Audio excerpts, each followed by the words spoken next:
हमारे गांव का लाउडस्पीकर पिछले 15 साल से खराब पड़ा था। उसमें बिजली का कनेक्शन भी नहीं था। लेकिन एक रात ठीक 3 बजे उस लाउडस्पीकर से मेरा नाम पुकारा गया। और सबसे डरावनी बात, उस रात जिस जिसका नाम लाउडस्पीकर ने लिया, सुबह तक वो गांव से गायब हो गया। मेरा नाम दीपक है और ये कहानी मेरे गांव रामपुर की है। गांव छोटा था, लेकिन एक चीज सबको अजीब लगती थी। चौक के बीच लगा पुराना लाउडस्पीकर। कभी जमाने में उस लाउडस्पीकर से गांव की अनाउंसमेंट्स होती थी, लेकिन 15 साल पहले बिजली गिरने से वो जल गया था। तब से वो सिर्फ एक लोहे का खोखला डब्बा बनकर रह गया था। एक दिन गांव के सबसे बुजुर्ग आदमी श्यामलाल काका अचानक गायब हो गए। किसी को समझ नहीं आया क्या हुआ। उसके कुछ दिन बाद एक और आदमी गायब हो गया, फिर एक और। पुलिस आई, तलाश हुई, लेकिन कोई निशान नहीं मिला। गांव में डर का माहौल बन गया। फिर वो रात आई जो मैं कभी नहीं भूल सकता। रात के ठीक 3 बजे मेरी नींद अचानक खुल गई। बाहर पूरा सन्नाटा था। तभी एक खरश भरी आवाज सुनाई दी, दीपक।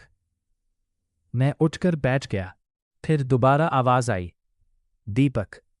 इस बार आवाज बाहर चौक की तरफ से आ रही थी।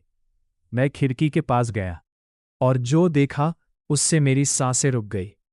पुराना लाउडस्पीकर जो सालों से खराब था, वो चल रहा था। उसमें से आवाज आ रही थी, दीपक। फिर एक और नाम, रमेश, कमला, मोहन। मैं पूरी रात सो नहीं पाया। सुबह गांव में हल्ला मच गया। रमेश गायब था, कमला गायब थी, मोहन भी गायब था, और मैं बच गया था। लेकिन क्यों? मैंने फैसला किया कि मैं इस राज का पता लगाऊंगा। अगली रात मैं लाउडस्पीकर के पास छिप गया। 2:50 AM। सब कुछ शांत था। 2:59 हवा चलने लगी। 3 बार लाउडस्पीकर खुद ब खुद ऑन हो गया और फिर उसमें से आवाज आई। लेकिन इस बार आवाज किसी और की नहीं, मेरी खुद की थी। दीपक, भाग जा। मेरा खून जम गया। मेरी ही आवाज लाउडस्पीकर में कैसे हो सकती थी? तभी मैंने चौक के दूसरे कोने पर एक आदमी को देखा।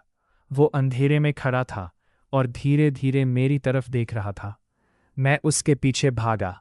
वो गांव के बाहर पुराने स्कूल तक गया। स्कूल सालों से बंद पड़ा था।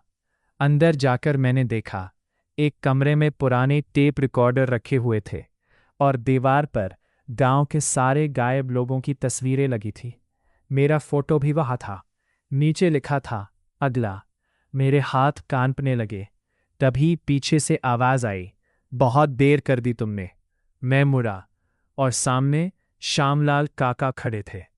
वही श्यामलाल काका जो 6 महीने पहले गायब हो गए थे, लेकिन उनकी आंखें बिल्कुल खाली थी, जैसे उनमें जान ही ना हो। उन्होंने धीरे से कहा, हम गायब नहीं हुए थे, हम बुलाए गए थे। मैंने पूछा, किसने? तभी स्कूल की छत से एक और आवाज आई, वही लाउडस्पीकर वाली आवाज, अगला नाम, दीपक। पूरा स्कूल हिलने लगा। मैं भागता हुआ बाहर निकला और सीधा गांव छोड़ दिया। आज 10 साल हो चुके हैं। मैं दूसरे शहर में रहता हूं, लेकिन हर साल एक बार रात के ठीक 3 बजे मेरे फोन पर एक अननोन ऑडियो फाइल आती है और उस ऑडियो में सिर्फ एक ही आवाज होती है, दीपक, अब तुम्हारी बारी है।